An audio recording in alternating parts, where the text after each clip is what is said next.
Hey everyone, I want to give you guys a pond update. So I got these beautiful uh, fish from PetSmart.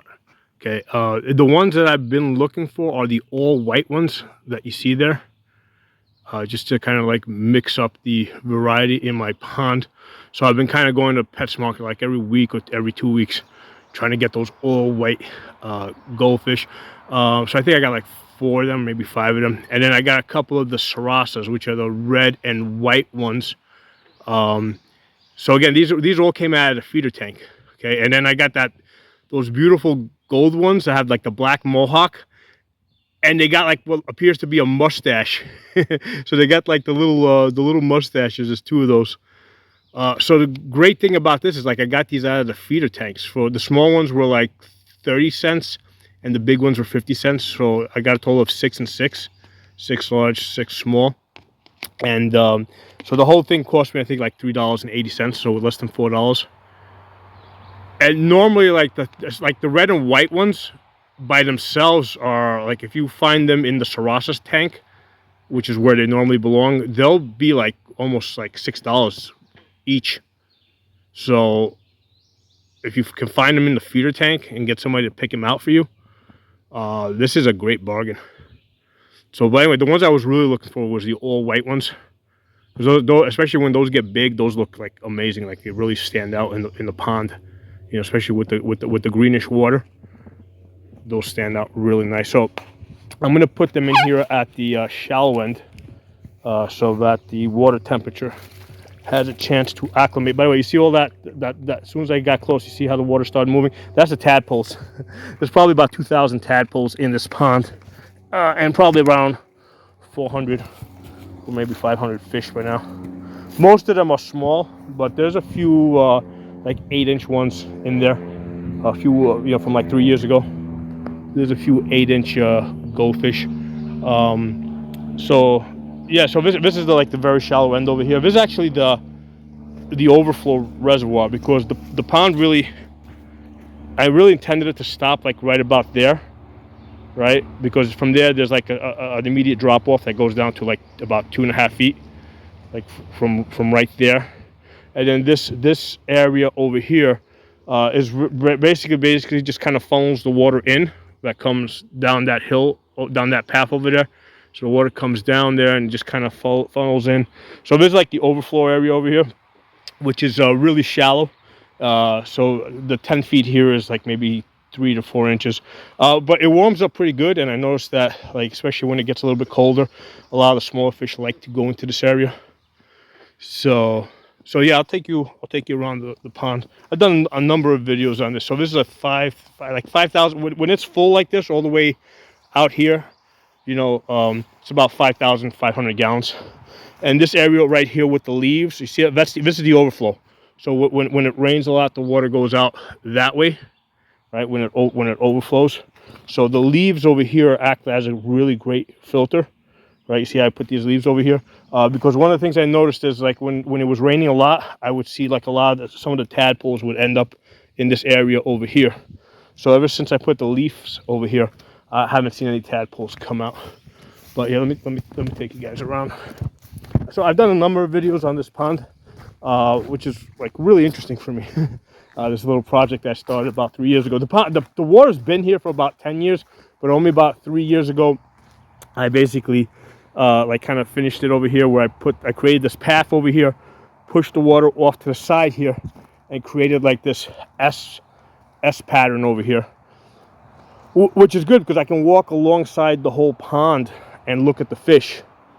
And like at this point over here, like this is like the deepest point right here. It's like 3.5 feet deep over here. So in the wintertime, this creates like a good area for the bigger fish to go in and go to the bottom.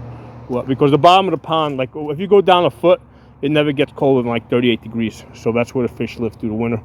So it's like now this area from here to most of the way back, it's about like 2 to 2.5 feet. So yeah, it's a little hard to see because of all the coverage, you know, from the grass growing around it and the trees. But yeah, this is like a total like 5,500 gallons. I think is the widest point here. It's about maybe about 8 feet going across right here, and then it starts narrowing down a little bit. Well, right now it's full, so even this area here is almost like a full, like at least 6 feet wide. So I've noticed that like in the daytime, because the right now, like this, like in the afternoon, the sun hits this area here, so they'll like to come into this area. But in the daytime now, the sun is shining in through the leaves here, so most of them like to come to this shallow end over here in the sun. There's a bunch of them I just saw there. This is where I usually see them. They're mostly, there's a few of them. There's a red and white one right there. They're a little bit deeper today. They're not so much on the surface right now. There's a beautiful shoebunkin right there. I don't know if you can see it.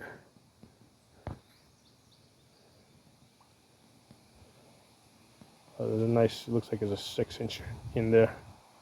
Yeah, but they're not like near the top today. It also rained yesterday, so when it rains, the water does get a little bit cloudier.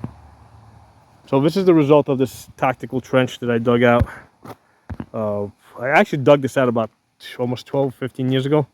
But I kind of finished it like maybe 3 years ago. And because this pond used to come like all the way to the edge over here, which kind of prevented my access there. So I did some work here with an excavator to kind of build up the dirt here and push the water off to the side here. And it went, because initially this water was annoying. A couple of times I tried to drain it out. The good thing about this is like it never dries, because I'm about 150 feet from a stream. So when you dig down about 2 feet, you got groundwater. So this never dries. And I didn't have to put like a liner or anything. There's some fish right there. I didn't have to put a liner or clay or anything. It's just, this is a natural dirt bottom pond. I think last year I did some work on the other end over there where I made it deeper. That's, because the whole thing used to be max 2 feet. So I went down to 3.5 feet with an excavator. I did a video last year, and it was like last summer, the whole summer, this whole thing was like muddy. The fish still survived, but it's like I just couldn't see anything because of the mud. This year is like the first year like I'm really able to appreciate this pond.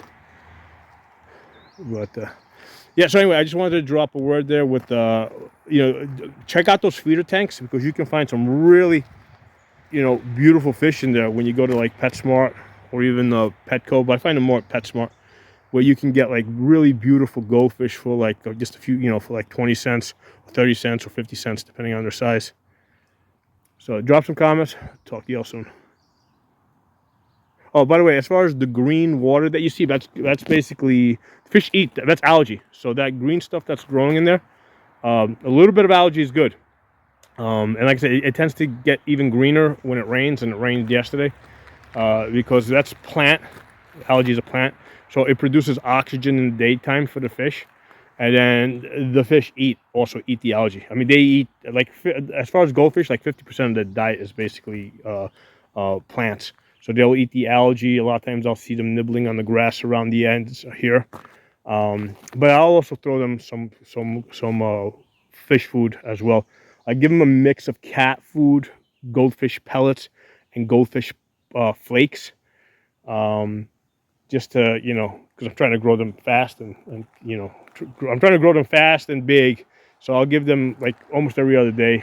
I'll throw them a treat like that. I'll also throw in there a can of dog food, like maybe once every like 3 weeks or something, which is good because it kind of feeds the other predators like the frogs and stuff like that, so they don't try to go after the fish. So I make sure that there's a lot of food in this pond, and the fish because the goldfish are grazers, like they'll eat. During the summertime, they'll eat all the time, and they'll, that's why pond fish are able to grow big, relative, a lot quicker than they'll in a fish tank. Drop some comments. Talk to you all soon.